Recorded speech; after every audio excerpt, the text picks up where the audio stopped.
Okay, let's dive right into this document we've got.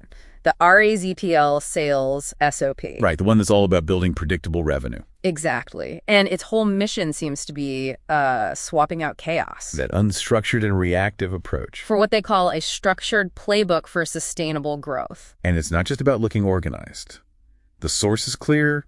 The goal is hard results. Consistency, professionalism. And the big one, a predictable pipeline. Actually being able to forecast your outcomes. That is the dream. But, predictability starts with aiming at the right target. So how sharp is their strategic filter, their ideal client profile? Oh, it's razor sharp. They're targeting organizations that need to scale and need consistency. So we're talking about specific sectors. We are. The document lists things like banking and NBFCs, retail chains, healthcare. Logistics and telecom, I see that here too. Right. Any business where their solution can be replicated broadly. That's the key. But the filter also seems just as critical on what it rejects. Absolutely. They explicitly say no to one-off jobs. And these price-only buyers, that phrase really jumped out at me. It's so important. The philosophy kicks in right at stage 2, qualification. You see all those acronyms, MQLs, CQLs. But the SOP just states it flat out.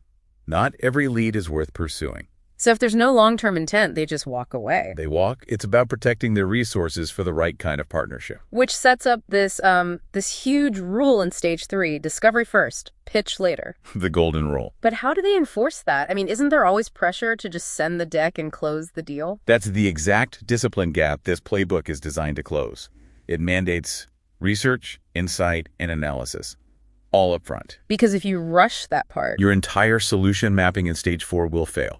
It just won't work. Because every solution has to meet 3 non-negotiable standards, right? Yes, and they basically force the sales team to think like engineers. Okay, so what are they? First, it has to be feasible.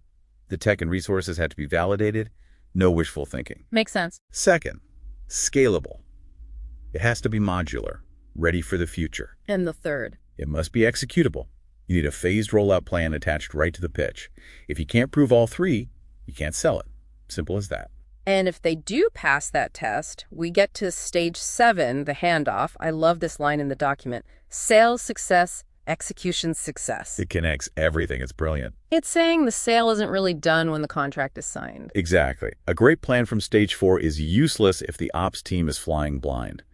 So the SOP mandates a structured handoff. So client data moves seamlessly into the CRM to operations. Right, and it even ties sales commissions to the delivery capability. The job isn't done until the client is successfully onboarded.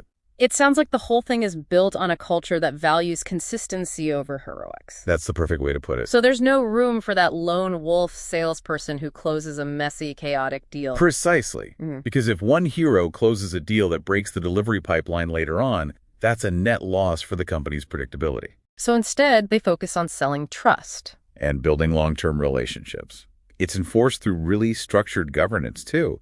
Weekly reviews for the pipeline and monthly reviews for big-picture strategy. Including win-loss analysis, I see. You have to learn from your mistakes and your successes. So if we were to boil it all down, what's the big takeaway here?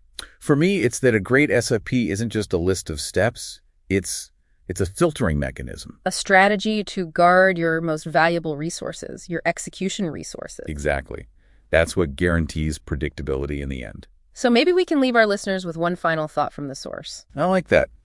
The document says professional sales build predictable growth. And it really makes you ask, how often does our own team chase that adrenaline rush, that short-term heroic close? Instead of doing the hard work. Right. The boring, documented, consistent work that's actually required to build something that can scale reliably.